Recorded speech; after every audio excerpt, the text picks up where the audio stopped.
Hi everyone, in this episode we'll be talking about the latest changes to our skiing game, specifically the new artwork and level generation code. If you'd like to catch up on what we've done so far, check out the playlist in the description. If you ever poked around the game files, you notice that most often you'll find a single image with all the sprites in them. Well, maybe not every single sprite, but let's say every sprite in a certain category, like terrain.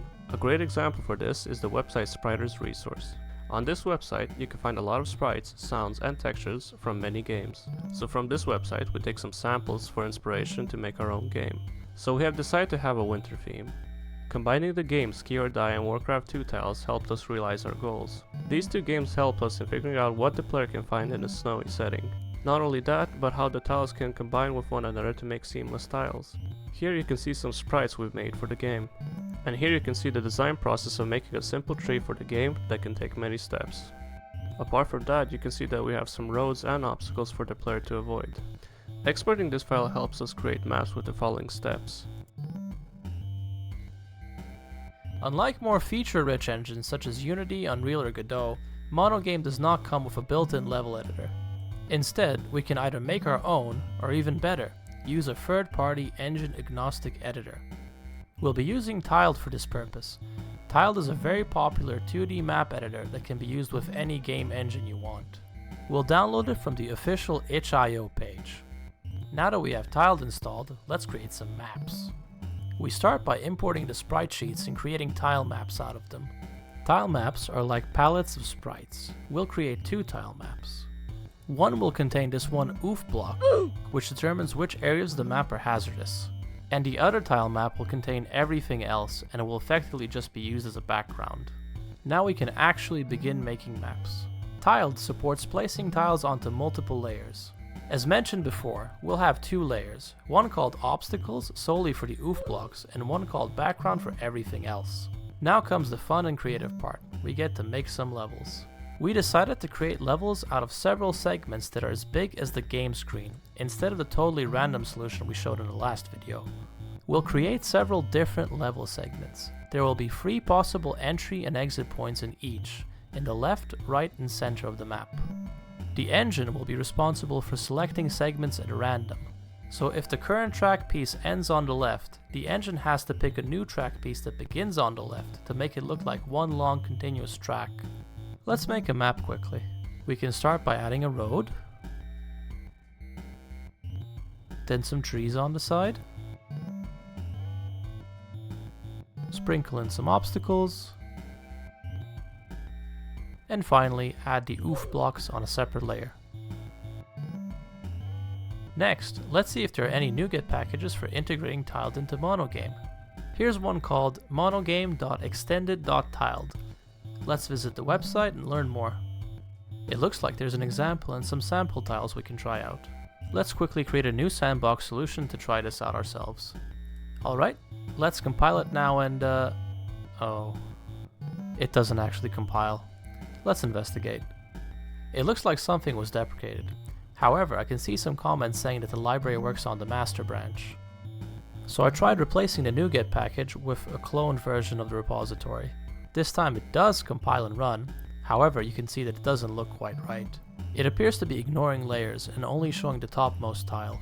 This may present a problem since I'd like to use multiple layers as well. After looking around NuGet for a bit, I came across some more packages that could be helpful, however some of them are either archived or don't have any documentation at all. So I decided to take a simpler approach that won't require integrating Tiled. Luckily for us, Tiled has the ability to export a map as a PNG file. I'll just export all my map segments as images instead of TMX files. But what about collision? Well, we can extract that too. If you open a tiled TMX map in any plain text editor, you'll see that it has a separate section for every layer. Since we already have a separate layer for all the obstacles, I can copy this section into a separate XML file and import it that way. Here's an example of a collision sheet.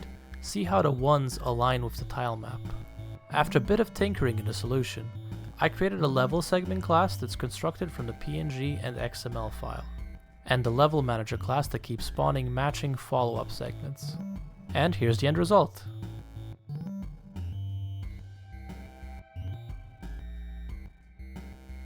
we wanted to give the player a smooth rotating animation. Here you can see a template character we've made that looks in 16 different directions.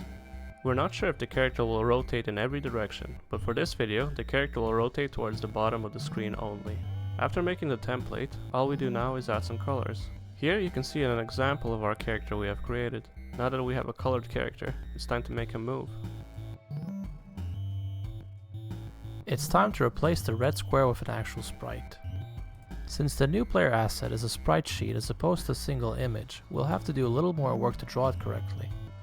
On the left tab, you can see I created an enum representing each of the player's angles, ordered from left to right.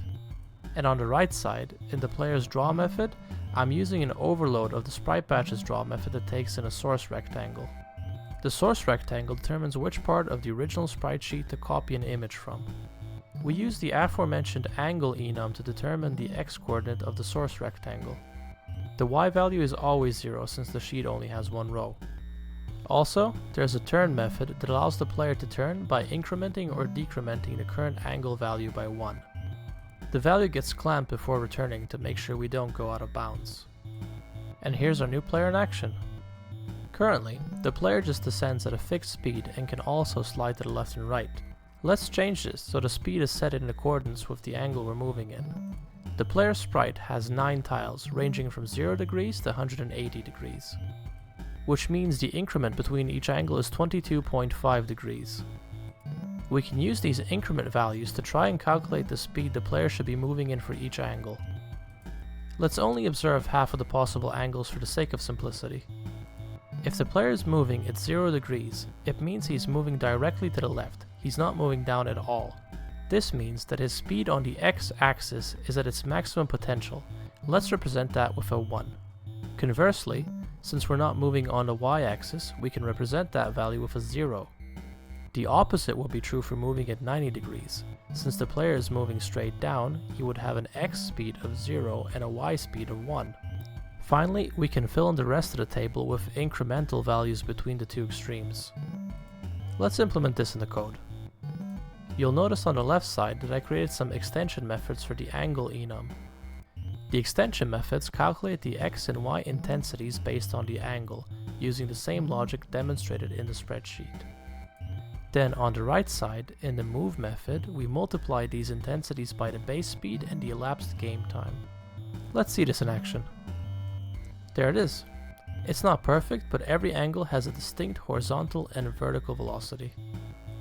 Join us next time to see the conclusion of the series. You'll see the game in its final form and find out where you can play it. Thanks for watching and see you next time.